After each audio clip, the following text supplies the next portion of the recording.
Hello friends, ఈరోజు చుక్కాకు పులిహోర చూద్దాము. కావాల్సిన ఇంగ్రీడియంట్స్: చుక్కాకు, ఒక కట్ట సన్నగా కట్ చేసి పెట్టుకున్న టమోటాలు, ఒక మీడియం సైజ్ 3, అలాగే ఆనియన్ సన్నగా కట్ చేసి పెట్టుకునింది. ఇప్పుడు బాండ్లీ పెట్టుకొని ఆయిల్ వేసుకొని మిరపకాయలు వేసుకుందాం. ఇప్పుడు ఆయిల్ వేసేసి అలాగే కరివేపాకు, అలాగే సన్నగా కట్ చేసి పెట్టుకున్న పచ్చిమిరపకాయలు వేసి వేయించుకుందాం కాసేపు. పచ్చిమిరపకాయలు వేగాక ఆనియన్ కూడా వేసుకుందాం. ఇప్పుడు ఎర్రగడ్డ వేసుకుందాం. ఎర్రగడ్డ కాస్త వేయించుకుందాం. ఇప్పుడు ఇందులో కాస్త పసుపు వేసుకుందాం. ఎర్రగడ్డ త్వరగా వేగాలంటే కాస్త సాల్ట్ వేసుకున్నామంటే త్వరగా ఫ్రై అవుతుంది. ఎర్రగడ్డ వేగిపోయింది. ఇప్పుడు టమోటాలు వేసుకుందాం. టమోటాలు కూడా కాసేపు వేయించుకుందాం.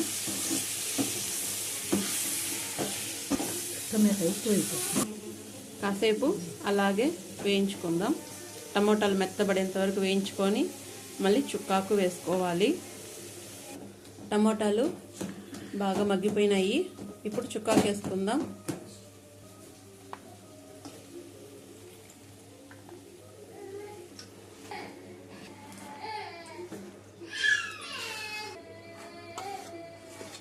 ఇప్పుడు ఆకును కూడా కాసేపు బాగా మెత్తబడేంత వరకు వేయించుకుందాం. ఆకు బాగా మెత్తబడాలి. బాగా కలుపుకొని ఆకు మెత్తబడేంత వరకు వేయించుకుందాం. టమోటాలు ఆకంతా బాగా కలిసిపోవాలి. కాసేపు మూత పెట్టుకుందాం. ఆకు బాగా ఉడుకుతుంది. చూసారా ఫ్రెండ్స్, ఎలా ఉడుకుతుందో? అసలు స్మాష్ చేయాల్సిన పని కూడా ఉండదు, అలానే ఫ్రై అయిపోతుంది బాగా. ఇంకాసేపు ఉడకనిద్దాం.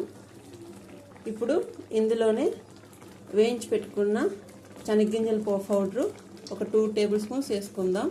చాలా టేస్ట్గా ఉంటుంది. 2 to 3 టేబుల్ స్పూన్స్ వేసుకోవచ్చు. చుక్కాకి శనగగింజల పౌడర్ వేస్తేనే బాగుంటుంది టేస్ట్. కావాలంటే మీరు వేసుకోవచ్చు, లేదంటే స్కిప్ కూడా చేసుకోవచ్చు. బట్ నేను వేసాను. చూసారా, ఆకు బాగా ఉడికిపోయింది ఇందులోనే. ఇంకా మళ్ళీ స్మాష్ చేయాల్సిన పని ఉండేలేదు. ఇందులోనే తగినంత ఉప్పు కూడా వేసుకునేస్తాం. అంతే ఫ్రెండ్స్, చుక్కాకు పులిహోర రెడీ అయిపోయింది. రాగి సంగటికి, అన్నానికి పుల్ల పుల్లగా, కారం కారంగా సూపర్ టేస్ట్గా ఉంటుంది. మీరు ఒకసారి ట్రై చేసి చెప్పండి ఎలా వచ్చిందో చుక్కాకు పులిహోర. ఇప్పుడు వేరే కప్పులోకి తీసుకునేద్దాం. అంతే ఫ్రెండ్స్, చుక్కాకు పులిహోర రెడీ అయిపోయింది. రైస్లోకి, రాగి సంగటికి టేస్ట్ మరి చాలా అద్భుతంగా ఉంటుంది.